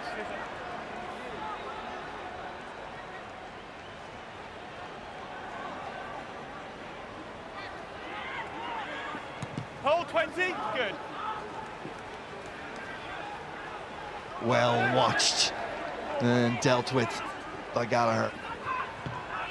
Kicked down behind, and Jack Carty did well to get himself back there. Needed to get the ball away quickly as three Munstermen bared down on him. Joey Carberry dinks it into the darkened sky, and it's back on the Munster side, dealt with by Gallagher. Munster just noticeably upping the tempo and the intensity of the carrying. Munster continue on their way. Connacht try to meet them on that gain line again. They're a little bit scrappy in the movement of the ball across the three-quarter line, whether it's just backs or backs and forwards. It's a couple of occasions Munster have looked a little bit static when they've done that, and Connacht seized on the opportunity to kill the momentum, but they do concede the penalty at the breakdown. It's against Sean O'Brien. Yeah, but you're right. Munster's attack isn't anyway as fluid as they would have liked, and they look lethargic trying to get the ball to width there. Connacht are dealing with defensively quite well. I think Munster need to go back to being more direct. We've seen a lot more kicking now. They're just trying to force that error and get some field position. Now they have an opportunity to get 3 points from Joey Carberry. Obviously difficult first kick for him, just having coming on, but I think they need to get the likes of Delande, Goggins running hard, getting them over the gain line. That's when they've always looked at their best, and the wide stuff will come when you're on the front foot. At the moment they just can't get on the front foot. It's absolutely pelting down now at Thomond Park. Well, definitely those coaches. Those coaches, they'll be worried. I mean, you know, if they were to lose this game and jeopardise the chance of getting to a final, which obviously they would, it'd be a hammer blow to them. Now, there's lots of time, they've lots of experience, they've lots of quality, but Connacht aren't giving them an inch.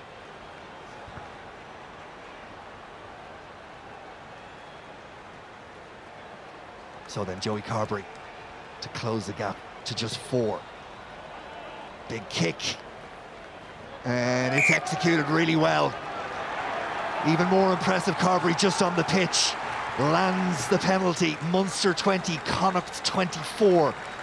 As we head towards the final 15 minutes of a game that's really entertained from start to finish. As I've said, it won't be perfect. I'm sure the coaches on both sides will point to lots of errors, but it really has captured an entertaining evening so far. Yeah, and the conditions are getting much worse for a while, so you imagine Munster will look for territory here as quickly as possible. Conor Murray will bring play just inside the Connacht half. Exactly what the doctor ordered from Munster's perspective. Sub, 9 green sub. Going to be a change at scrum half for Connacht. Caelan Blade comes in for Kieran Marmion. Time is off. 9 green replacement, please.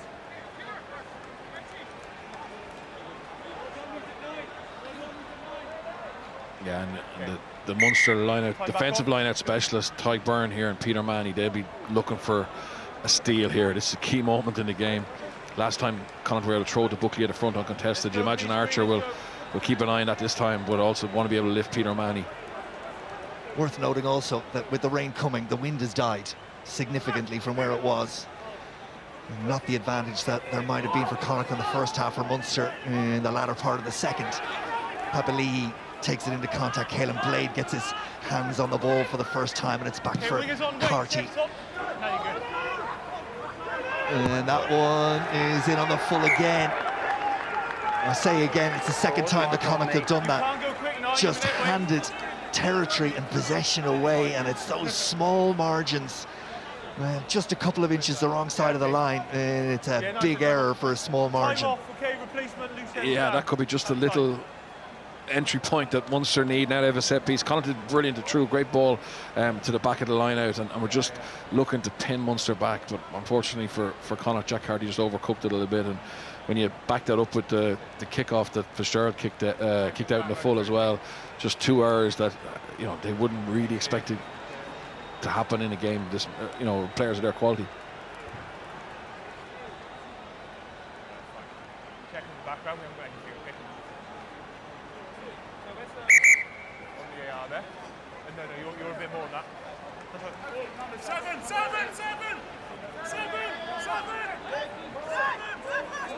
Niall Scannell to the Munster line out. All sorts of movement. CJ Stander is the man who's found, and here's Carberry from Murray. Set up by Goggin, and Stander comes around the corner and runs into Papali'i. Job complete by Heffernan. Munster though, on they come again.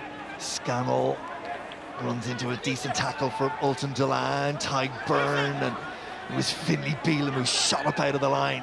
Carberry again. Connacht just so quick to get to the man with the ball. Now Murray on that occasion, the second row, but Conor Murray knows that if they're coming up that quickly, the chances are there are gaps behind, and this one they need to deal with it. And well, Alex Wooten left it to the very last moment. Yeah, but that's a win.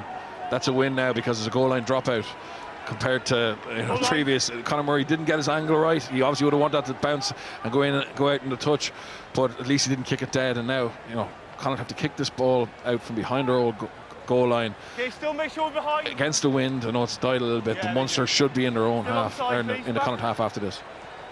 Jack O'Donoghue was the one that was following up, and as soon as he made the dive, the momentum and the wet evening made that look more significant than it actually was. Dale Landay.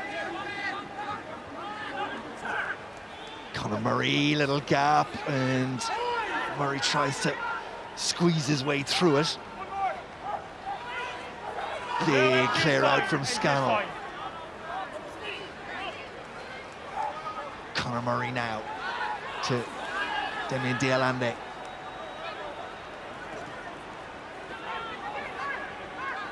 Munster own the ball at the moment, don't they? O'Donoghue continuing.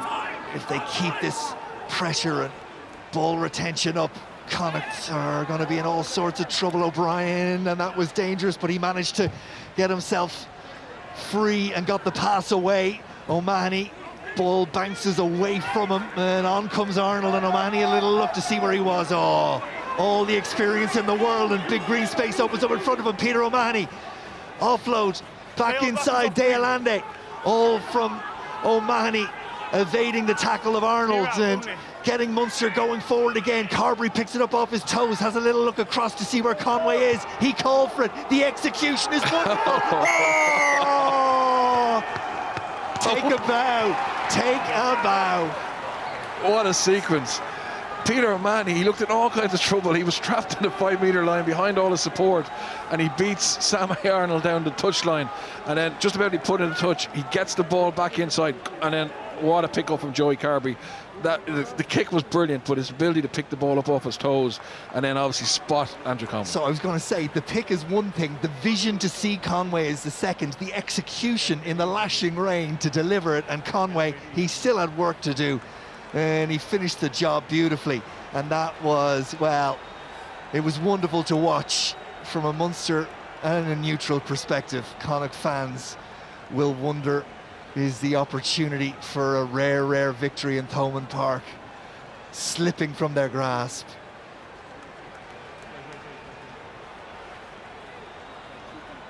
Nothing Wooten could do with Conway knew once he managed to get the forward momentum going. We're going to have a TMO check.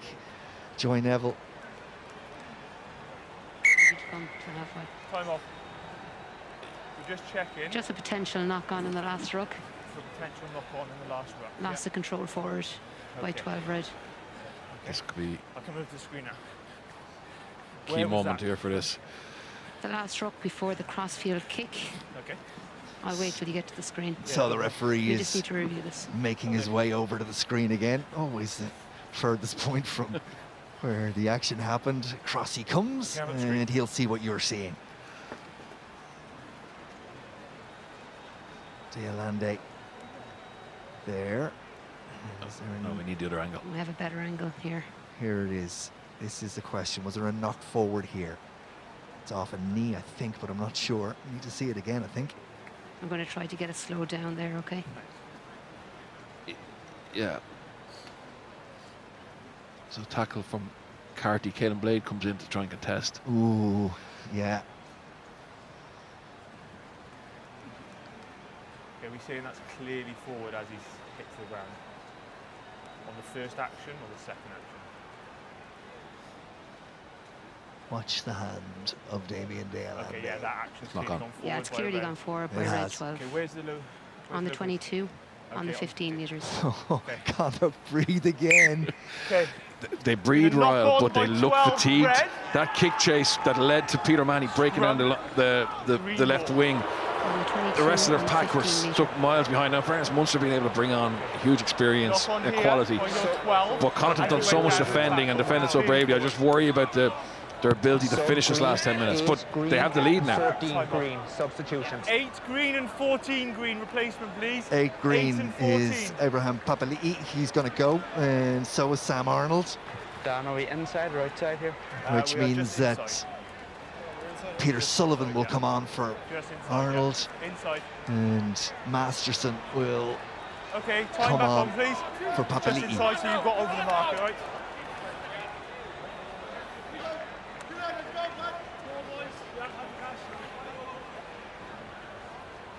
So we'll resume with the scrum. 9, please. Doesn't take away from Carberry's excellence in that passage of play or the awareness and fancy feet of Peter O'Mahony. Because along with the run, there was a great ball back inside, avoiding Connacht players. Caelan Blade. Conor Murray didn't put him down. Keith Earls is into the game as well, by the way. Here he is.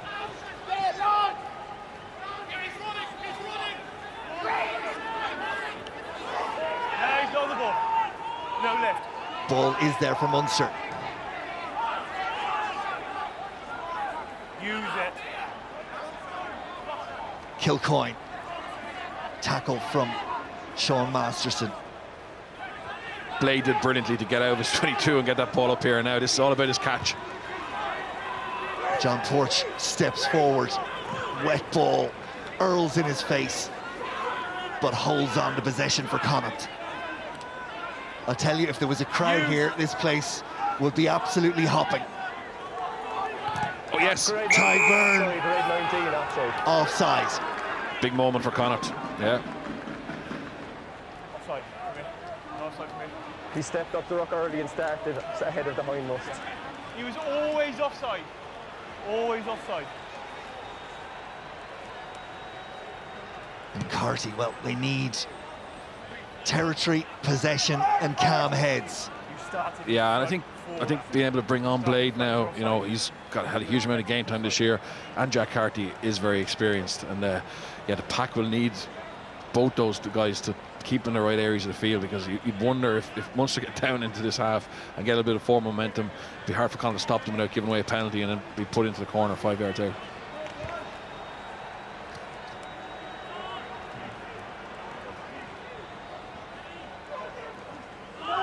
The contact in the air by red number 7.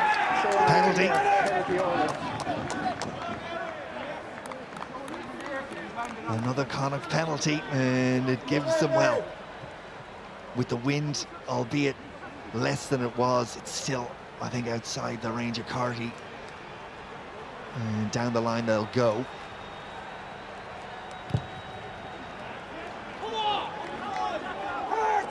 A huge 7 minutes in the context of this competition. Munster in control of the Rainbow Cup Northern Hemisphere group. We will now have a final, and it'll be the winner of the group in Munster. Well, if they were to lose tonight, it throws the entire Northern Hemisphere competition wide open.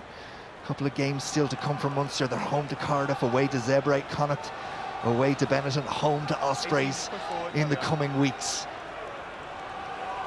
Munster get up, and Tyburn finishes the job to Keith Earls, and the ball is kept in play. Peter Sullivan tries against Ulster and Leinster, and John Porch knocks it forward. He's barely put a foot wrong. He hasn't put a foot wrong all night, and in that moment Munster get the forward momentum, and Murray takes it on for another couple of yards. Munster have the momentum again. No.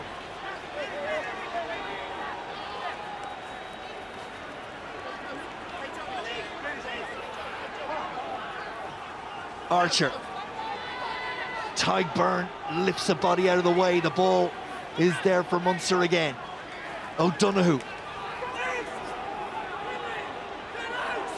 Conor Murray can see it, and Kilcoyne is ready and waiting and goes on another one of those barreling runs that sucks in defenders. Goggin. That could have been called high, I think, by a trailing arm, but it's still there for Carberry Dealande. And Shane Daly. Carberry once again. Ball kicked in behind. Where is it gonna go? It's controlled by the foot of Wooten. Wait, green, no movement. And is that one gonna make touch? Yes, it is. It's a big clearing kick from Alex Wooten.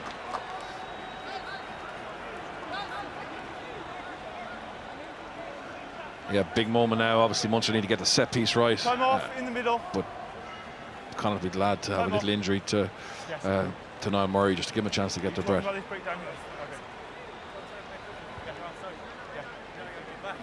Well, the clock stopped, of course, so 5 minutes of game time left. I agree. On that case, for me, it didn't impact. That's why I think. Okay, that's my judgment. Conor Murray having a little exchange with the referee, Daniel Jones, but nothing much in it. This would be a big moment for Connacht, because there's been so many games during the year where they actually were in control of the game going into the last 5 minutes, and there's a lot of learnings. You know, it's coach speak, but you know, it would have been so hard for Andy Friend, Nigel Carn and Jimmy Duffy on a Monday morning to talk about what they could have done. Now they're in this position, and be interested, can they learn? And also from a Munster point of view, can they find a way to win the game at the death? Once a coach, always a coach. Learnings and work-ons. Just don't want to have too many of them. Tyburn sets Munster up. Niall Scannell has the ball at the back of that maul for Munster.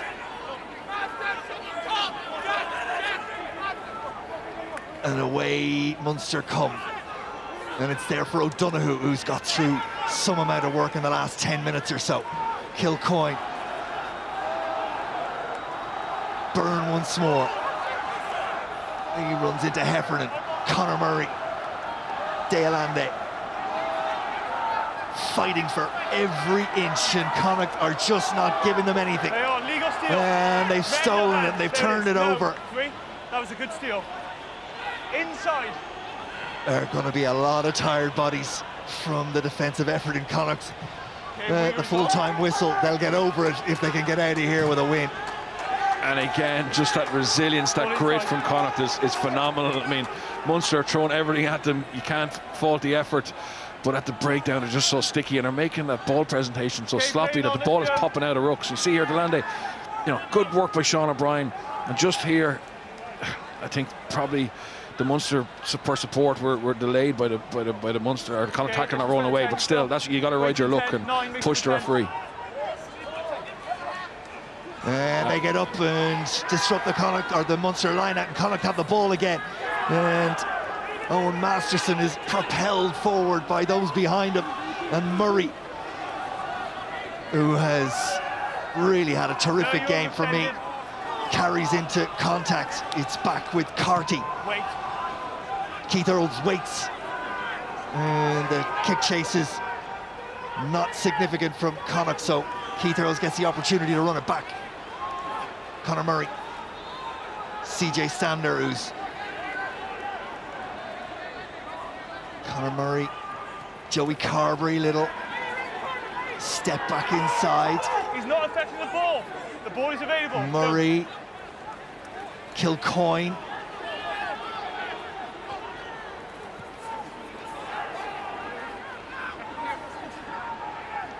Carberry. Keith Earls thought that ball was going to pass him, did really well to hold on to possession, because I think he thought he was going to be skipped. And then it's knocked forward by Klein at the breakdown.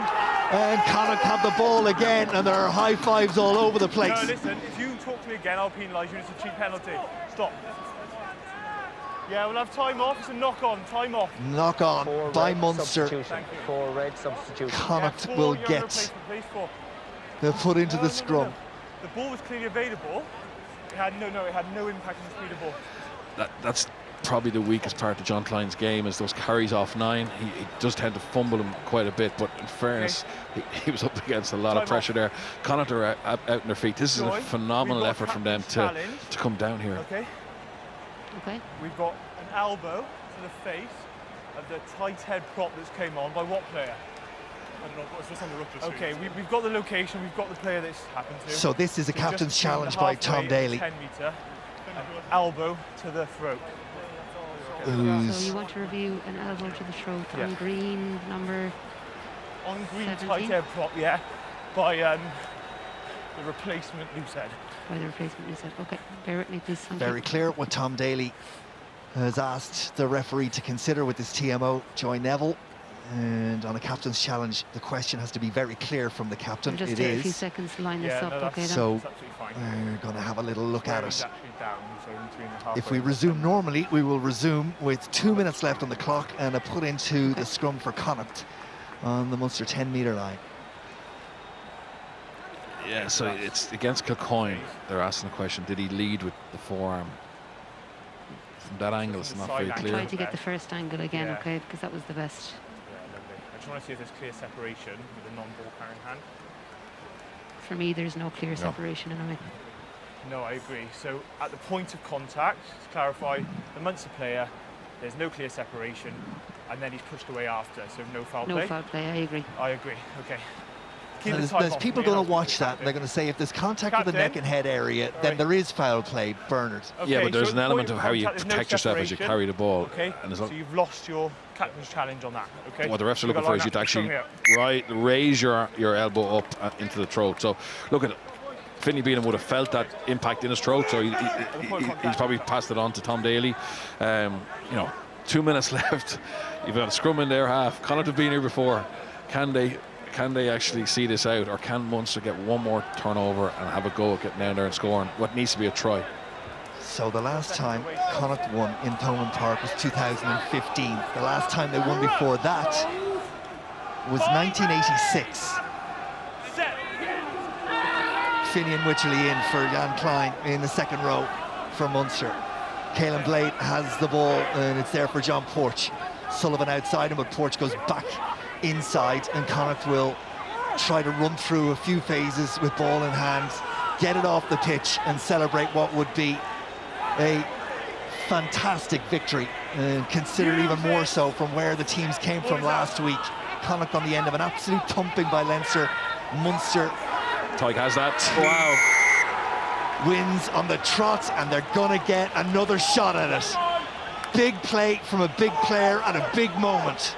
Tyke Byrne. Yeah, and Wycherley actually helped there. He came in and counter-rucked, which made the ball a little bit stable. And you see Tyke Byrne there. If you run a Tyke Byrne, you need to make sure he's on the ground as a tackler.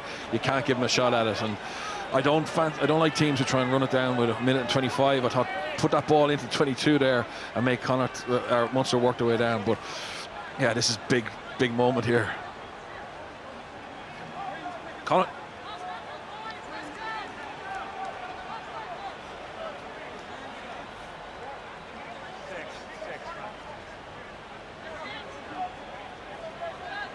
Niall Scannell and Munster's line-out will go for the last play of the game, most likely. A game that's entertained from the very beginning. Which way will it go? We're in the red. Connacht with a 4-point lead. Conor Murray, Dale Ande puts the head down. Cardi needs to get himself out of there. Conor Murray says, did he do it quickly enough? The referee says yes. We have seen Munster do this time after time after time over the years. Can they do it again? That's a big tackle on Kilcoyne. Massive tackle from the Connacht captain, Tom Daly. Wycherley. Ball should be there. Connacht screaming that it was knocked forward. Referee not interested. No arms. Peter O'Mahony. Screen, no wrap on the And it's knocked forward, but there's a no arms tackle. Lead with the right shoulder. A no arms tackle. No arms tackle by 6 Green before it hit me. Dan, just come back in line at me for the mark for the penalty. Just come back here. Cian Prendergast is the one who's penalised. So Munster are going to get another roll of the dice. Okay, yeah. No wrap. And again, it's just so direct from Munster. It's, you know, they're not going to the width now. They're just playing direct, running hard. Peter Manny's really stood up to be counted and trying to force that penalty. Oh, that's a poor kick. We saw Ben Healy in the first half where he put it 5 yards out. Yeah, the stakes are a bit higher though in terms of if he doesn't find his touch and he kicks it dead, everybody turns around and looks at him. So safety first, but it's still. But it's so psychologically for Connacht defending there 10 yards out, and likewise for Munster. I mean, you know, we saw them trying to maul there. They didn't get any go forward. Rain pours down. Wycherley goes high. Goggin is in there. The maul is set. Dale Ande is in there also. Scannell has it at the back. Conor Murray. It's held up by Connacht. And so far it's legal, but now there's another surge from Munster. The maul is broken. It's there for Archer. Connacht desperately go after the ball, and Connacht have the ball. And it's like they've won the competition itself. The referee blows the final whistle, and Connacht have won at Thomond Park. Oh, that's Fine. Okay, we've got a Timo challenge. He's going to be the captain. That's why we have another challenge. He's got time after the whistle. Okay, we're going to check that it was a clear knock on, yeah? Yeah, okay, we're checking. Oh, a final and then if not, it'd be a knock on, act and then it'd be end of game. of drama in a book that has been an outstanding read since 6 o'clock this Just to confirm evening. that, you just want to check the last possible knock-on? Yeah, last whistle. Yeah, last Okay. knock on. I'll wait till you get to the screen.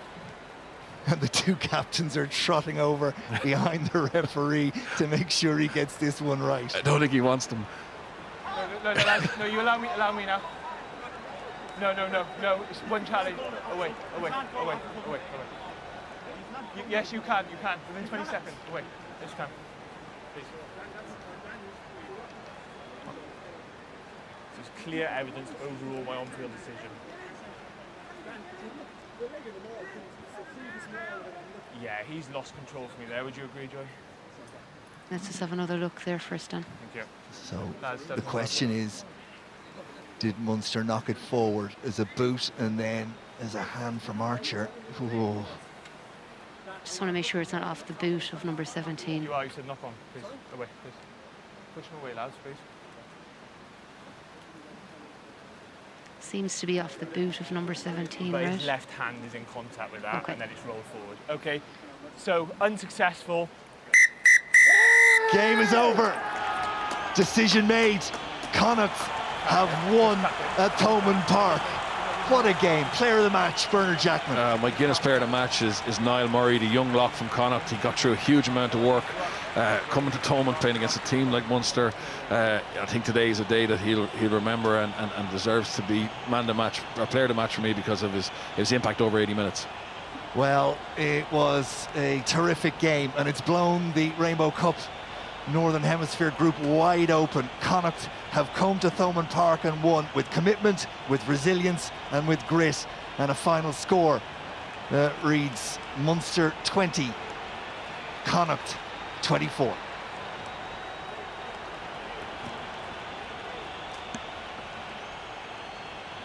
Bernard Jackman, when we came to this game this evening, I don't think even the most romantic of Connacht supporter believed they could win tonight, did they? No, they didn't, and they deserve it. They capitalised on a couple of, breakaway tries. They worked hard for everything that they got. There's a massive discussion going on between Peter O'Mahony and the referee Dan Jones about that last captain's challenge, because Peter O'Mahony said he wanted them to check them all. But look, Connacht have won the game. They've come to Thomond Park. They've shown massive bounce back ability. That word from last week. And no matter what happens in this season now, well, actually they're back in contention because they'd won away in Ulster. But I think this is going to be a game that they can look back on in pre-season and show. Know they have this mental strength, resolve, which is the key building blocks that any friend can add to next year. And they do have that. There's no question about that. I guess the question has been, can they back it up? Can they go again next week, the week after, and put some performances in on a consistent basis? Because one-off, I think everybody knows they can do it. The problem has been consistency, right? Yeah, absolutely. But look at it, it's hard when you have a smaller squad, and they get a couple of injuries to some of their internationals. They're very light. They do bring through and play, a lot of young players, sometimes players from other provinces who haven't got a shot. And look at tonight, 3 ex-Munster players were a huge part of this. So we have to understand they don't have the same budget or resource as everybody else. So it is much harder to be consistent. But when you see them play like they did tonight, that's they deserve massive credit for that, because it's not easy back it up when you don't have the resources, particularly this season when there's been such a lack of clarity around what the fixture list looks like, what the season the competition looks like. But tonight they came here and they put in a huge shift, and they're going to, it's a short drive back to Galway, but they'll enjoy it. Yeah, absolutely. And from Munster's perspective, I think the frustration will be that momentum, that end of season momentum that Johan van Grant, Stephen Larkham, the coaching staff had created, winning away in Leinster, beating Ulster comprehensively. You felt that they were on a roll. They'd a loaded bench tonight. They looked like a side that were committed to winning this tournament. It's a real speed bump for them, this. And, well, we're not going to get an opportunity to hear from Bernard again. We will go down pitch side and we will hear from the player of the match, Niall Murray. Niall, you are the Guinness player of the match, and here to present you with your medal is your captain, Tom Daly. And Niall, congratulations, just a second win here in Munster for Connacht since 1986. Sum up the feeling after that game. Yeah, absolutely ecstatic. Great bounce back after a tough week. Just thrilled to get the result. It was a tough fight.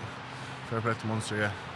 Yeah, very frantic finale as well. There was captain's challenges, there was goal line stands. What was going through your mind in the last couple of minutes? I'll just get through the match, when it was so physical. That's gone on a few times to get a bit of a breather, but yeah, just ecstatic. And before the game, your head coach Andy French said he didn't want the team to be out-muscled like you were maybe against Leinster last week. It certainly as the game grew on, that the pack really fronted up against what is a very physical Munster 8. Yeah, especially in our maul. Leinster fairly put us to the sword last week, so we worked really hard all week on that, and I think it showed out there. And Tom, for yourself, your first game as captain, a win over Munster, you must be an inspirational leader. I don't know about that. It wasn't easy out there. I had lads shouting at me left, right and centre to go with captain challenges and stuff, but Yeah, listen, we knew it was going to be really tough coming down here. We've been down here a couple of times over the last few years, and it's always been a bit of a dogfight and a very close result. And as Fizzy said there, after a tough week last week, it's just nice to come out and put in a performance we can be really proud of and lead into the following next 2 games in the Rainbow Cup. Congratulations, guys. Enjoy the win. Cheers, thanks very much.